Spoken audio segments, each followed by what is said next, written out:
무덤가에서 주워온 비단 치마의 저주. 제1부. 내 치마 내놔. 그건 내 거야. 산 사람이 입을 옷이 아니란 말이야.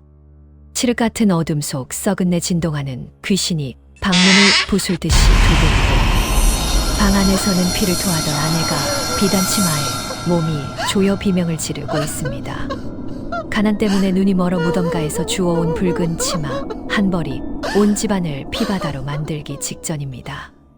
과연 소금장수 박서방은 귀신의 소나기에서 아내를 구해낼 수 있을까요? 아니면 욕심의 대가로 끔찍한 죽음을 맞이하게 될까요? 귀시 이야기가 너무 궁금하시다면 지금 바로 좋아요와 구독 한 번씩 꼭 눌러주시고 끝까지 함께해 주십시오. 그럼 지금부터 등골이 오싹하고 가슴이 미어지는 그 기막힌 사연 속으로 들어가 보겠습니다. 제 한 장 피를 토하는 아내와 소금장수의 눈물. 쿨럭 으아. 차가운 냉골 방바닥을 울리는 건 찢어지는 듯한 기침 소리뿐이었습니다. 강원도 두매산골 다 쓰러져가는 초가삼간에는 찢어지게 가난한 소금장수 박서방과 그의 아내가 살고 있었습니다. 방구석에는 곰팡이가 시커멓게 피어있고 천장에서는 쥐들이 찍찍거리는 소리가 들렸지만 부부는 쥐를 쫓을 기운조차 없었습니다. 박서방은 아내의 등을 두드리며 가슴을 쳤습니다. 여보, 정신 좀 차려보시오. 제발 죽지 마시오. 아내가 고개를 돌려 피 묻은 손수건을 감추며 힘겹게 입을 열었습니다. 그 얼굴은 산 사람의 얼굴이 아니라 이미 반쯤 저승에 발을 들여놓은 사람처럼 누렇게 떠 있었습니다. 서방님, 나는 틀린 것 같소. 숨이 턱 밑까지 차올라 견딜 수가 없소. 그런 소리 마시오. 내 내일이라도 읍내 나가서 약을 지어오리다. 내가 소금 지게를 지고 신비가 아니라 백이라도 다녀올 테니 제발 딴만 먹지 마시오. 박서방의 눈에서 굵은 눈물방울이 뚝뚝 떨어져 아내의 마른 손등을 적셨습니다. 평생 고생만 시키고 호강 한 번 못 시켜준 못난 남편이었습니다. 아내는 앙상하게 마른 손으로 남편의 투박한 손을 잡았습니다. 그 손은 마치 겨울바람에 바짝 마른 나뭇가지처럼 거칠었습니다. 서방님, 내 죽기 전에 딱 하나 소원이 있소. 말해보시오. 내 무슨 수를 써서라도 들어주리다. 쌀밥이 먹고 싶소. 아니면 고깃국이라도 드시고 싶소. 아내는 고개를 힘없이 가로저었습니다. 아니요. 비단 치마. 남들 다 입어보는 곱디고 온 붉은 비단 치마 한 번 입어보고 가는 게 내 평생의 한이요. 박서방은 억장이 무너져 내리는 것 같았습니다. 시집올 때 무명 치마 하나 달랑 걸치고 와서 평생 기워 입고 또 기워 입어걸레 조각이 된 옷만 입혔던 자신이 원망스러웠습니다. 그깟 비단 치마가 뭐라고. 내 사다 주리다. 반드시 사다 입혀주리다. 박서방은 입술을 꽉 깨물었습니다. 돈 한 푼 없는 빈털터리 주제에 무슨 수로 비단 치마를 구한단 말입니까? 하지만 아내의 저 애처로운 눈빛을 보고 있자니 도둑질이라도 하고 싶은 심정이었습니다. 제두장 여우 고개의 파란 불꽃과 유호. 그날 밤 박서방은 빈 지게를 지고 터덜터덜 집으로 돌아오고 있었습니다. 장터에 나가 하루 종일 목이 터져라 소금을 외쳤지만 재수온 붙은 날인지 소금 한 줌 팔지 못했습니다. 빈손으로 돌아가는 발걸음이 천근만근 무거웠습니다. 집으로 빨리 가려면 여우 고개라 불리는 공동묘지를 지나야 했습니다. 평소라면 무서워서 피해갔을 길이지만 아내 생각에 눈이 뒤집힌 박서방은 거침없이 묘지 안으로 들어섰습니다. 휑, 휑. 음산한 바람 소리가 귀신 울음소리처럼 귓가를 때렸습니다. 안개가 자욱하게 낀 무덤가 여기저기서 파란 도깨비불이 춤을 추듯 길렁거렸습니다. 아이고 추워라. 귀신이고 나발이고 내 마누라 살릴 돈이나 떨어졌으면 좋겠네. 박서방은 옷깃을 여미며 걸음을 재촉했습니다. 그때였습니다. 오래되어 봉분이 다 무너져 내리고 비석마저 깨진 어느 허름한 무덤가 옆에서 무언가 번쩍이는 것이 박서방의 눈을 사로잡았습니다. 달빛을 받아 시뻘겋게 빛나고 있는 그것은 어둠 속에서도 기이할 만큼 선명하게 보였습니다. 제사장 주인을 기다리는 붉은 치마. 박서방은 홀린 듯이 그쪽으로 다가갔습니다. 가까이 가서 보니 그것은 붉은색 비단 치마였습니다. 마치 방금 사람이 벗어놓고 간 것처럼 구김살 하나 없이 깨끗했습니다. 금실로 수놓은 꽃무늬가 어찌나 화려한지 박서방은 눈이 부실 지경이었습니다. 세상에, 이건 대궐마님들이나 입을 귀한 옷이 아니냐. 이 산골짜기에 이런 귀한 것이 왜 떨어져 있단 말인가. 박서방은 주위를 둘러보았습니다. 개미 새끼 한 마리 보이지 않는 적막한 공동묘지였습니다. 그저 부엉이 우는 소리만 처량하게 들려올 뿐이었습니다. 가져가도 될까? 임자 없는 물건 같은데. 누가 버리고 간 게 분명해. 박서방의 손이 비단 치마로 향했습니다. 하지만 치마 끝자락을 잡는 순간 손끝에서 찌릿한 냉기가 흘러 들어왔습니다. 마치 얼음장처럼 차가운 기운이었습니다. 머릿속에서 누군가 경고하는 것 같았습니다. 건드리지 마라. 산 사람의 물건이 아니다. 저걸 가져가면 큰 화를 입는다. 박서방은 흠칫 놀라 손을 떼었습니다. 하지만 바로 그때 아내의 창백한 얼굴과 피 묻은 손수건이 눈앞에 아른거렸습니다. 이걸 입으면 우리 마누라가 얼마나 좋아할까. 죽기 전에 소원이라도 풀어줘야지. 내가 가장인데 이 정도도 못 해준단 말인가. 가난이 죄였습니다. 아니, 아내를 사랑하는 마음이 너무 커서 판단력이 흐려진 것이었습니다. 에라 모르겠다. 귀신이 나오면 때려잡지 뭐. 우리 마누라 한번 웃는 꼴 좀 보자. 박서방은 떨리는 손으로 붉은 치마를 낚아채 품속에 구겨 넣었습니다. 치마에서는 클 냄새가 아닌 묘하게 진한 꽃향기 같은 것이 났습니다. 박서방은 뒤도 돌아보지 않고 내달렸습니다. 등 뒤에서 이보시오. 내 옷인데. 하는 여인의 흐느끼는 목소리가 들린 것 같았지만 바람 소리라 믿으며 미친 듯이 뛰었습니다. 제 내장 치마가 몸에 감기는 순간 여보, 일어나 보시오. 눈 좀 떠보시오. 내가 당신 소원을 이뤄왔소. 집에 도착한 박서방은 숨을 헐떡이며 방문을 열어젖혔습니다.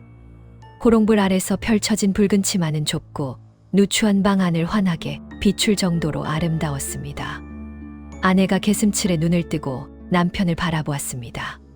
서방님, 이게 웬 비단 치마요? 꿈이요? 내가 벌써 저승에 온 것이요?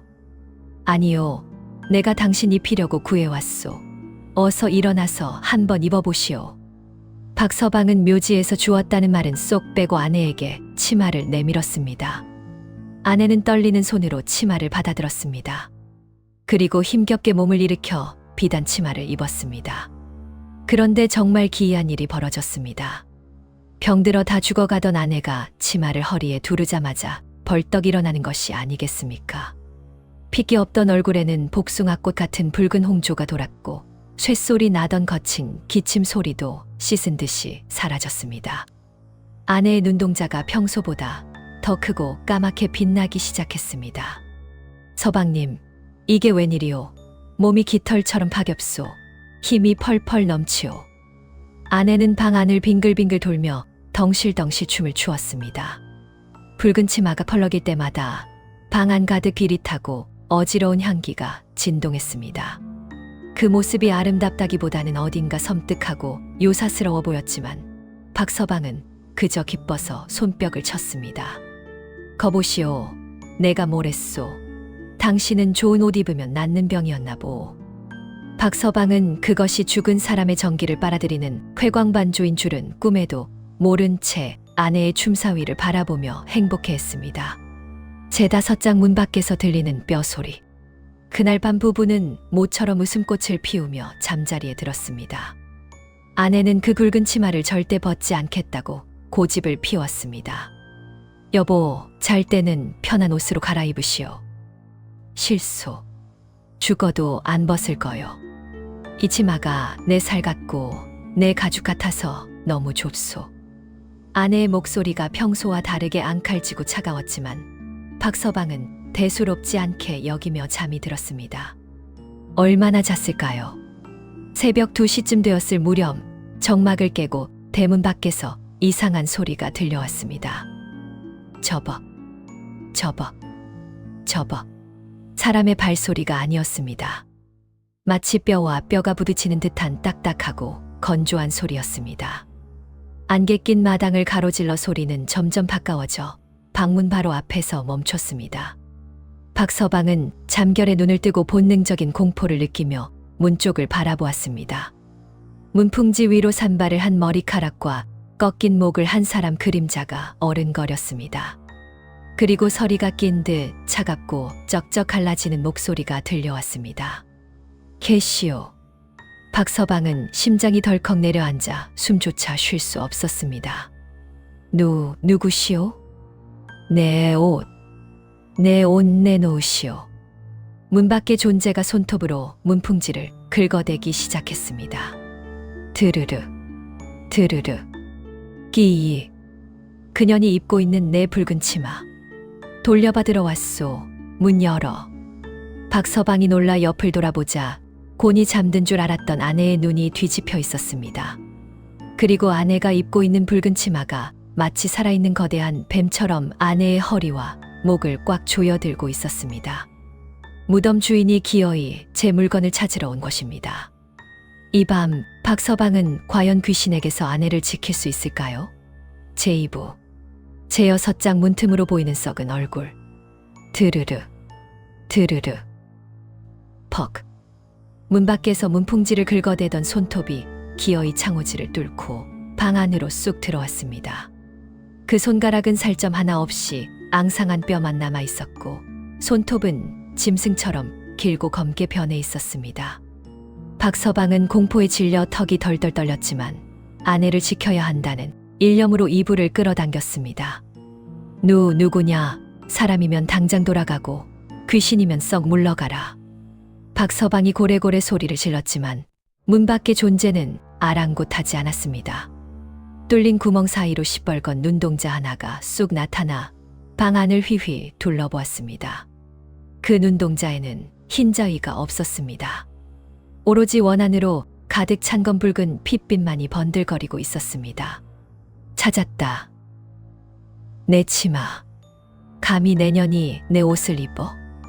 목소리는 마치 땅속 깊은 무덤에서 울려 나오는 것처럼 음산하고 축축했습니다. 그 순간 옆에 누워있던 아내가 비명을 지르며 몸을 활처럼 휘기 시작했습니다. 으악, 여보 살려주시오. 배가 터질 것 같소. 아내의 허리를 감싸고 있던 붉은 치마가 마치 거대한 구렁이가 먹이를 조이듯 우드득 소리가 날 정도로 아내의 몸을 꽉 조여오기 시작했습니다. 제7장 조여오는 붉은 비단과 빗나간 가위질. 여보, 조금만 참으시오. 내가 풀어주리다. 박서방은 아내에게 달려들어 치마고름을 풀려고 안간힘을 썼습니다. 하지만 치마고름은 돌덩이처럼 딱딱하게 굳어 꿈쩍도 하지 않았습니다. 오히려 박서방이 건드릴수록 치마는 더 독하게 아내의 살을 파고들었습니다. 아내의 얼굴은 보랏빛으로 질려가고 입에서는 거품이 보글보글 올라왔습니다. 안 돼, 이러다 사람 죽겠다. 가위 어딨어? 박서방은 반다지 위에 있던 무쇠 가위를 집어들었습니다. 내가 이 빌어먹을 옷을 찢어버리겠소. 박서방은 떨리는 손으로 가위날을 벌려 치마폭을 겨냥했습니다. 서걱 하는 소리와 함께 치마가 잘려나가길 기대했지만 벌어진 일은 충격적이었습니다. 챙강. 가위가 치마에 닿자마자 쇠로 만든 날이 엿가락처럼 휘어지더니 뚝 부러져 나가떨어졌습니다. 그것은 천이 아니었습니다. 수천 수만 가닥의 머리카락과 원한이 뭉쳐진 강철보다 단단한 저주 덩어리였습니다. 박서방은 부러진 가위를 들고 망연자실했습니다. 그때 방문 경첩이 뜯겨 나가는 소리가 들렸습니다. 끼이 쾅. 제8장 방 안으로 들어온 하반신 없는 여자. 낡은 방문이 힘없이 떨어져 나가고 차가운 밤바람과 함께 썩은 시체 냄새가 방 안을 가득 채웠습니다. 그리고 문지방을 넘어 그 여인이 들어왔습니다. 아니, 여인이라고 부를 수도 없는 끔찍한 몰골이었습니다. 머리카락은 산발이 되어 얼굴을 다 가렸고 입고 있는 수의는 다 썩어서 너덜거렸습니다. 하지만 박서방을 기절초풍하게 만든 건 그녀의 다리였습니다. 그녀에게는 다리가 없었습니다. 치마를 뺏겨서일까요? 허벅지 아래로는 아무것도 없이 앙상한 척추뼈 끝만 남은 채 허공에 둥둥 떠서 방 안으로 스르르 미끄러져 들어오고 있었습니다. 내 다리 내놓으라고는 안 하마. 하지만 내 홀레복은 내놓아야지. 귀신은 뼈만 남은 손가락으로 아내를 가리켰습니다. 그 옷이 탐나더냐? 남의 수의를 훔쳐 입으니 좋더냐? 박서방은 무릎을 꿇고 머리를 조아렸습니다. 잘못했습니다. 제가 눈이 멀어 죽은 분의 물건을 탐했습니다. 제발 제 아내만은 살려주십시오. 옷은 당장 벗어드리겠습니다. 하지만 귀신은 박서방을 거들떠보지도 않았습니다. 이미 늦었다. 내 피가 전연의 살갗에 스며들었다. 이제 전연은 나와 한 몸이다.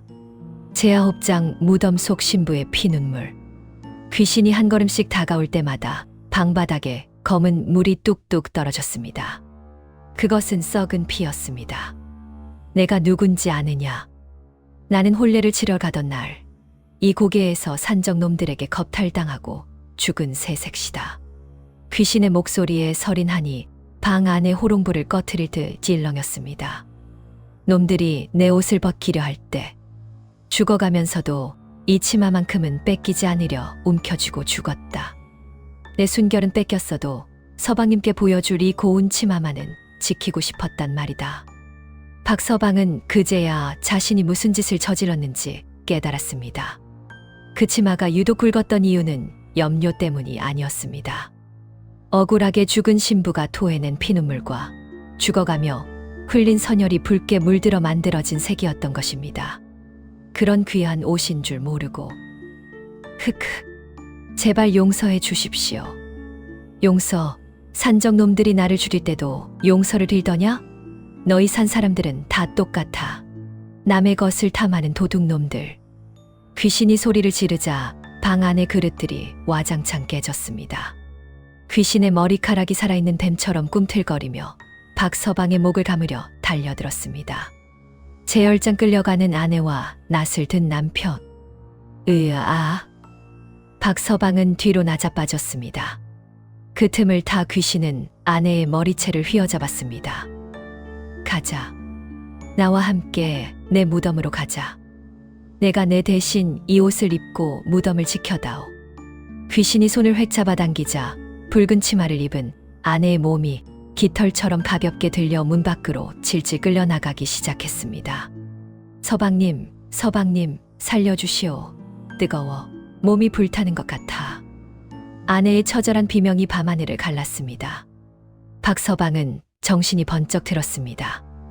이대로 있으면 아내는 저 귀신에게 끌려가 산채로 무덤 속에 묻힐 판이었습니다. 안 돼. 내 마누라는 못 데려가. 박서방은 벽에 걸려있던 낡은 낫을 낚아챘습니다. 평소 나무할 때 쓰던 녹스 낫이었지만 지금 박서방의 눈에는 살기가 등등했습니다. 이 악귀야, 내 아내를 놔줘라. 박서방은 낫을 치켜들고 귀신의 뒤를 쫓아 밖으로 뛰쳐나갔습니다. 안개 낀 마당, 귀신은 아내를 질질 끌고 대문 밖 겨우 고개 쪽으로 향하고 있었습니다. 과연 인간의 낫으로 원한 맺힌 귀신을 베어낼 수 있을까요? 그리고 붉은 치마에 얽힌 저주를 끊어낼 방법은 정녕 없는 것일까요? 자, 상황은 점점 더 최악으로 치닫고 있습니다. 박서방의 낫질이 과연 통할지, 아니면 박서방마저 귀신의 손에 비명 행사하게 될지. 숨막히는 추격전과 목숨을 건 사투가 벌어질 제3부. 잠시 뒤 더 독하고 오싹한 이야기로 돌아오겠습니다. 지금 바로 구독 버튼 확인해 주십시오. 놓치면 후회하십니다. 제3부. 제열한장 안개 낀 여우 고개의 추격전. 이보시오, 멈추시오. 내 마누라 내놓으란 말이오. 박서방은 미친 사람처럼 낫을 휘두르며 어둠 속을 내달렸습니다. 한치 앞도 보이지 않는 자욱한 밤안개가 박서방의 시야를 가렸습니다. 가시덤불에 긁혀 얼굴과 팔에서 피가 뚝뚝 떨어졌지만 고통을 느낄 새도 없었습니다. 저만치 앞에서 붉은 치마를 입은 아내가 허공에 둥둥 뜬 채로 귀신에게 질질 끌려가는 모습이 보였습니다. 서방님, 서방님. 아내의 목소리는 점점 쉬어갔고 공포에 질려 있었습니다. 박서방은 숨이 턱 끝까지 차올랐지만 이를 악물었습니다. 여기서 놓치면 아내는 영영 저승 귀신이 되어 구천을 떠돌게 될 것이 뻔했습니다. 내 인연, 내가 귀신이면 다냐. 내 아내 털끝 하나라도 건드리면 내가 지옥 끝까지라도 쫓아가서 널 베어버리겠다. 박서방의 고함 소리가 메아리쳐 울렸지만 귀신은 들은 척도 하지 않고 산 중턱을 향해 미끄러지듯 올라갔습니다. 그곳은 바로 박서방이 붉은 치마를 주웠던 그 허름한 무덤이 있는 곳이었습니다. 제12장 입을 벌린 무덤. 헉헉거리며 도착한 무덤가는 그야말로 지옥의 입구였습니다. 봉분이 무너져 내렸던 그 무덤이 마치 거대한 짐승이 입을 벌린 것처럼 쩍 갈라져 시커먼 구멍을 드러내고 있었기 때문입니다. 그 구멍 속에서는 역겨운 시체 썩은 냄새와 함께 푸르스름한 도깨비불이 뿜어져 나오고 있었습니다. 들어가자. 여기가 우리 신방이다. 귀신은 아내의 머리채를 잡고 그 시커먼 구멍 속으로 밀어넣으려 했습니다. 싫어, 싫어, 서방님 살려주시오. 아내가 발버둥을 쳤지만 붉은 치마가 다리를 꽁꽁 묶어놓아 꼼짝도 할 수 없었습니다. 안 돼. 박서방은 비탈기를 굴러내려와 귀신을 향해 몸을 날렸습니다. 제13장 허공을 가르는 낯을. 죽어라 이 악귀야. 박서방은 온 힘을 다해 귀신의 머리통을 향해 낫을 내리찍었습니다. 하지만 챙강하는 소리 대신 허공을 가르는 소리만 났습니다. 쉬익. 박서방의 낫은 귀신의 몸을 그대로 통과해 땅바닥에 박혀버렸습니다. 귀신은 형체가 없는 연기 같은 존재였던 것입니다. 귀신이 고개를 180도로 꺾어 박서방을 노려보았습니다. 어리석은 놈. 산 사람의 칼로 죽은 자를 뵐 수 있을 줄 알았더냐? 귀신이 앙상한 손을 휘두르자 보이지 않는 거대한 힘이 박서방을 덮쳤습니다. 억. 박서방은 마치 거대한 바위에 얻어맞은 것처럼 뒤로 튕겨나가 나무 기둥에 처박혔습니다. 갈비뼈가 부러지는 듯한 고통에 숨을 쉴 수가 없었습니다. 이제 끝이구나. 귀신을 이길 방법은 없구나. 박서방의 눈앞이 흐릿해졌습니다. 그 사이 아내의 하반신은 이미 무덤 구멍 속으로 반쯤 빨려 들어가고 있었습니다. 제14장 소금장수의 마지막 무기. 서방님, 부디 안녕히 계시오. 다음 생에 만나면. 아내가 체념한 듯 눈물을 흘리며 마지막 인사를 건넸습니다. 그 모습을 본 박서방의 가슴 속에서 뜨거운 불길이 치솟았습니다. 이대로 보낼 순 없다. 내가 어떻게 지킨 아내인데. 박서방은 바닥을 기어서라도 아내에게 가려 했습니다. 그때 박서방의 손에 무언가 잡혔습니다. 그것은 아까 장터에서 팔다 남은 소금 자루였습니다. 장사가 안 되어 지게에 그대로 지고 왔던 그 소금 자루가 바닥에 뒹굴고 있었던 것입니다. 순간 박서방의 머릿속에 번개처럼 옛말이 스쳐 지나갔습니다. 귀신은 부정한 것을 싫어한다. 특히 깨끗한 소금은 귀신을 쫓는 최고의 무기다. 박서방은 터진 입가에서 피를 뱉어내며 비틀비틀 일어섰습니다. 그래, 내년이 칼은 안 무서워해도 이것도 안 무서워하나 보자. 박서방은 소금 자루를 찢어 발겼습니다. 하얀 왕소금이 달빛을 받아 보석처럼 반짝였습니다. 제15장 하얀 불꽃의 반격. 내 인연, 이것 좀 먹어봐라. 박서방은 전 먹던 힘을 다해 귀신의 얼굴에 소금을 한 줌 촥 뿌렸습니다. 타타타타타. 마치 뜨거운 불판에 고기를 올린 것처럼 요란한 소리가 났습니다. 끼야. 방금 전까지 기세등등하던 귀신이 끔찍한 비명을 지르며 얼굴을 감싸 쥐었습니다. 소금이 닿은 귀신의 피부가 시커멓게 타들어가며 연기가 피어올랐습니다. 뜨거워, 따가워. 이게 뭐야? 귀신은 고통에 몸부림치며 아내를 잡고 있던 손을 놓았습니다. 지금이다. 박서방은 남은 소금을 양손 가득 쥐고 귀신에게 달려들었습니다. 물러가라. 내 아내 몸에서 당장 떨어져. 박서방이 소금을 뿌릴 때마다 귀신의 몸에서는 파란 불꽃이 튀며 살점이 떨어져 나갔습니다. 으아, 두고 보자. 내 오늘만은 물러가지만 저녀는 절대 포기 못한다. 귀신은 끔찍한 몰골로 무덤 구멍 속으로 도망치듯 기어 들어갔습니다. 박서방은 털썩 주저앉아 아내를 끌어안았습니다. 여보, 괜찮소. 내가 늦어서 미안하오. 하지만 안심하기에는 일렀습니다. 귀신은 사라졌지만 아내가 입고 있는 붉은 비단 치마는 여전히 아내의 살을 파고들며 꿈쩍도 하지 않았기 때문입니다. 여보, 치마가 벗겨지지 않아요. 점점 더 조여와요. 무덤 속에서는 귀신의 웃음소리가 메아리처럼 들려왔습니다. 크크크. 소금으로 나를 쫓았다고 생각하느냐? 그 치마가 있는 한 너희는 내 손바닥 아니다.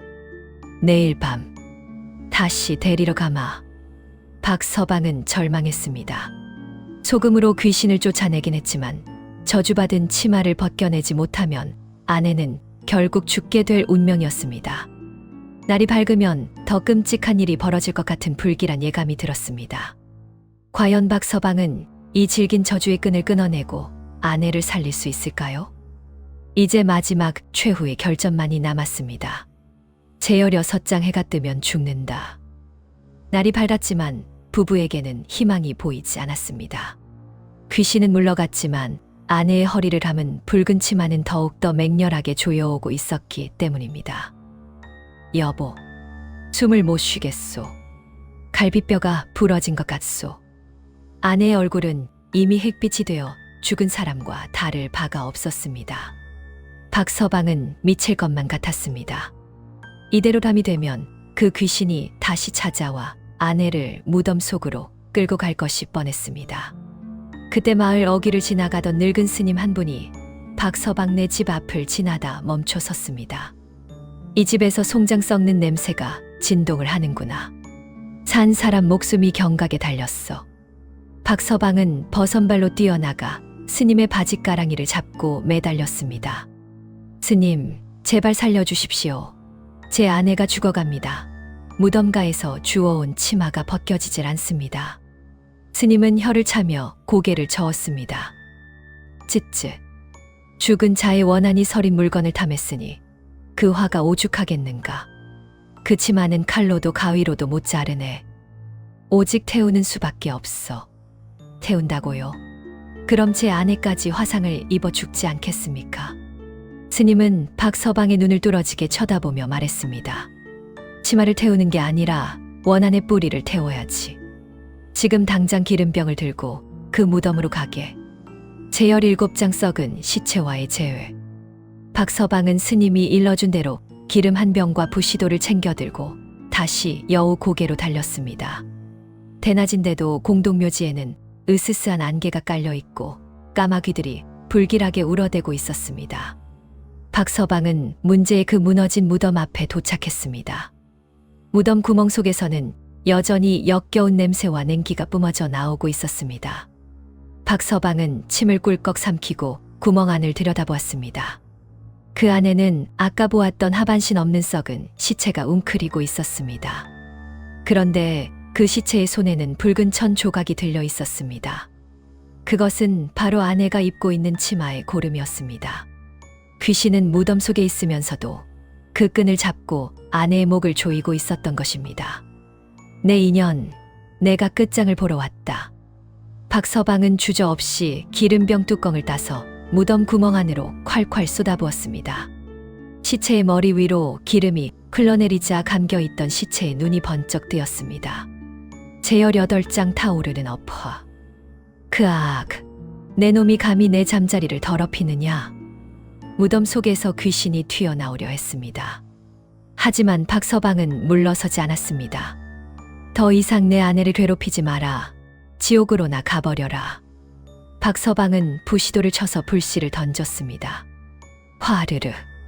기름에 닿은 불씨는 순식간에 거대한 불기둥이 되어 무덤 안을 집어삼켰습니다. 끼악, 뜨거워. 안 돼, 내 몸. 불길 속에서 귀신은 끔찍한 비명을 지르며 몸부림쳤습니다. 박서방은 그 모습을 보며 눈 하나 깜짝하지 않고 소리쳤습니다. 억울하면 저승 가서 하소연해라. 산 사람 잡지 말고 썩 꺼져라. 불길은 귀신의 머리카락과 썩은 수의를 태우고 뼈마디를 새까맣게 태워버렸습니다. 무덤가의 검은 연기가 치솟아 오르며 귀신의 비명소리도 점점 잦아들었습니다. 제19장 제가 되어 사라진 치마. 같은 시각 박서방의 집에서도 기적 같은 일이 벌어졌습니다. 방바닥을 뒹굴며 고통스러워하던 아내의 허리에서 붉은 치마가 스르르 풀리기 시작한 것입니다. 여보. 아내가 놀라서 내려다보니 그 질기던 비단 치마가 마치 불에 탄 종이처럼 바스라지고 있었습니다. 붉은색은 검은색 재로 변해 공중으로 흩어졌고 역겨운 썩은 내도 사라졌습니다. 아내는 깊은 숨을 몰아쉬며 참았던 울음을 터뜨렸습니다. 살았다. 서방님이 해냈구나. 잠시 후 온몸이 술검댕이가 된 박서방이 대문을 박차고 들어왔습니다. 여보, 서방님. 부부는 서로를 부둥켜 안고 목 놓아 울었습니다. 방바닥에는 붉은 비단 치마 대신 한 줌의 검은 재만 남아있을 뿐이었습니다. 욕심이 부른 재앙이 불꽃과 함께 깨끗이 사라진 것입니다. 제스무장 뒤늦은 후회와 새로운 시작. 다음 날 박서방은 마을 사람들의 도움을 받아 그 무덤을 찾아가 정성껏 제사를 지내주었습니다. 불타버린 뼈를 수습해 양지 바른 곳에 묻어주고 억울하게 죽은 신부의 넋을 위로했습니다. 그 후로 박서방 내외는 평생 남의 물건은 쳐다보지도 않고 살았습니다. 비록 비단 치마는 모집혀줬지만 박서방은 더욱 성실하게 일해서 아내에게 따뜻한 무명옷 한 벌은 사 입힐 수 있게 되었습니다. 아내의 병도 씻은 듯이 나 부부는 오래오래 행복하게 살았다고 합니다. 번님들 오늘 이야기 어떠셨습니까? 길가에 떨어진 물건, 임자 없는 물건이라도 함부로 주워오면 안 된다는 옛 어르신들의 말씀. 그저 미신으로만 치부하기에는 세상에 우리가 모르는 원한과 사연이 너무나 많은 것 같습니다. 나의 욕심이 누군가의 한을 건드리는 것은 아닌지 다시 한번 생각해보게 되는 밤입니다. 오늘 이야기가 재미있으셨다면 구독과 좋아요 한 번씩 꼭 부탁드립니다. 다음 시간에는 더 오싹하고 기묘한 이야기 산속 폐가에서 들리는 아기 울음소리 편으로 찾아오겠습니다. 지금까지 여러분의 이야기 친구 백세행복센터였습니다. 안녕히 주무십시오.